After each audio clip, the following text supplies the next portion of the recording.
اس کے لیے دین کی بات کو توجہ کے ساتھ سننا، دھیان کے ساتھ سننا، اپنی سب سے بڑی ضرورت سمجھ کے سنیں گے تو نفع ہوگا۔ یہ اللہ کا کرم ہے کہ اللہ پاک نے ہم کو دنیا میں انسان بنا کر پیدا کیا اور مسلمان بنا کر انسانوں میں بھی اللہ نے ہم کو مسلمانوں کے گھر میں پیدا کیا۔ یہ اللہ کا بڑا انعام ہے، کرم ہے۔ ہم کلمہ پڑھنے والے ہیں، لا الہ الا اللہ محمد رسول اللہ۔ اللہ پر ایمان ہے، نبی پر ایمان ہے، فرشتوں پر، آخرت پر، مر کے اللہ کے پاس دوبارہ جانا ہے اور وہاں زندگی ہے، حساب و کتاب ہونا ہے، قیامت کے میدان پر جنت و جہنم پر ہمارا ایمان ہے۔ عرض کرنا یہ ہے کہ زندگی یہ مختصر ہے، تھوڑی سی ہے، اللہ کی دی ہوئی ہے۔ اس زندگی کو صحیح بنانے کے لیے، زندگی صحیح گزارنے کے لیے اور زندگی کو صحیح رخ پر لانے کے لیے اللہ پاک نے ہم کو اپنے احکام بھیجے ہیں شریعت کے نام پر۔ شریعت ہے، سنت ہے، اسلام ہے۔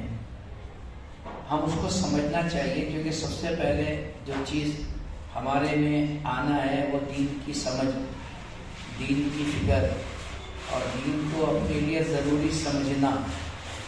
یہ سب سے پہلے یہ چیز کا ہمارے اندر میں داعیہ جذبہ فکر پیدا ہو کہ میری سب سے بڑی چیز وہ دین ہے، ایمان ہے، اسلام ہے۔ مسلمان کے پاس سب سے بڑی قیمتی چیز ایمان، اسلام، شریعت، دین، اللہ کے احکامات، نبی کا طریقہ، عقید ایمان۔ مر کے اللہ کے پاس جانا ہے، اکیلے جانا ہے، اللہ کو حساب دینا ہے۔ وہاں کوئی ہمارا ساتھ دینے والا نہیں ہوگا، ہم ہوں گے، ہمارے اعمال ہوں گے، اللہ کا فیصلہ ہوگا۔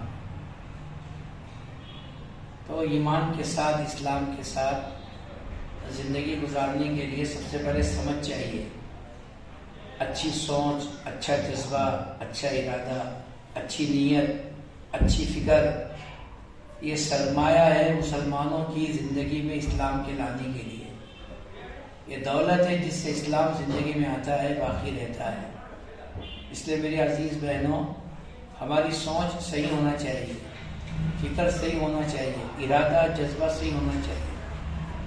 ہم تنہائی میں سوچیں ہم کون ہیں، ہمارے اعمال کیا ہے، کیا کرنے سے اللہ راضی ہوتے ہیں، کیا کرنے سے اللہ ناراض ہوتے ہیں۔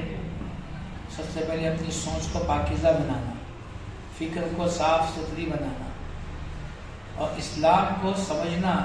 اسلام کتابوں میں ہے، زندگی میں نہیں ہے۔ اور اسلام ہمارے پاس تذکروں میں بھی نہیں ہے۔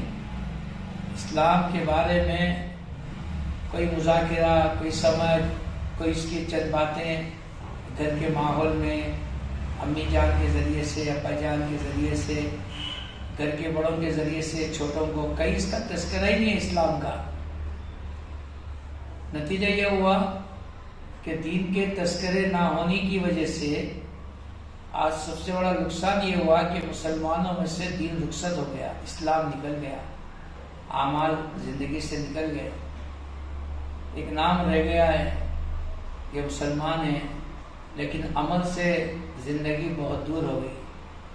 اس کے لیے عمل زندگی میں لانے کے لیے تو سب سے پہلا ایک چیز ہے سوچ، جذبہ، ارادہ، فکر، نیت، عزم۔ اس کو صحیح رخ پر لانا۔ ہماری سوچ کس بات کی ہونی چاہیے، ہماری فکر کس بات کی ہونی چاہیے، ہمارے خیالات، ہمارے عزائم، ہماری نیتیں، ہمارے ارادے، ہمارے اندر کا جذبہ کیا ہونا چاہیے، اس کو سمجھنا ہے۔ اس کو سمجھنے کے لیے دینی مجلس، دینی اجتماع، بیان، تاکہ ہم کو سمجھ میں آ جائے کہ ہم کون ہیں۔ پہلا سوال ہے کہ میں کون ہوں، آپ کون ہیں؟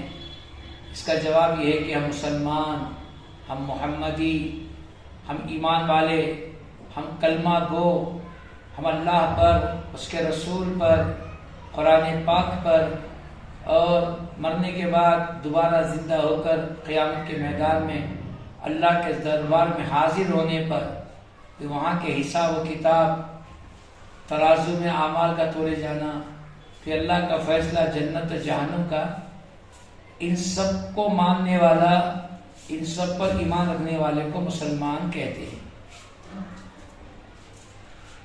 ان سب پر جس کا ایمان ہے اس کو مسلمان کہتے ہیں۔ اب زندگی کیسے گزارنا چاہیے، ایک سوال ہے۔ اس کا جواب یہ ہے کہ محمد رسول اللہ صلی اللہ علیہ وسلم پاکیزہ، صاف ستھری، شرمیلی اور انسانیت والی، رحم دل والی، محبت والی ایک زندگی لے کر آئے ہیں رسول اکرم صلی اللہ علیہ وسلم۔ اس زندگی کو اسلام کہتے ہیں، اس زندگی کو دین کہتے ہیں۔ اس کا سیکھنا، سمجھنا، عمل کرنا مسلمانوں کا فریضہ ہے۔ اس کا سیکھنا، سمجھنا، عمل کرنا مسلمانوں کا فریضہ ہے کہ اسلام کو سیکھنا فرض ہے، اس کو سمجھنا فرض ہے، اس کو عمل کرنا فرض ہے، کیونکہ عمل کریں گے تو نافرمان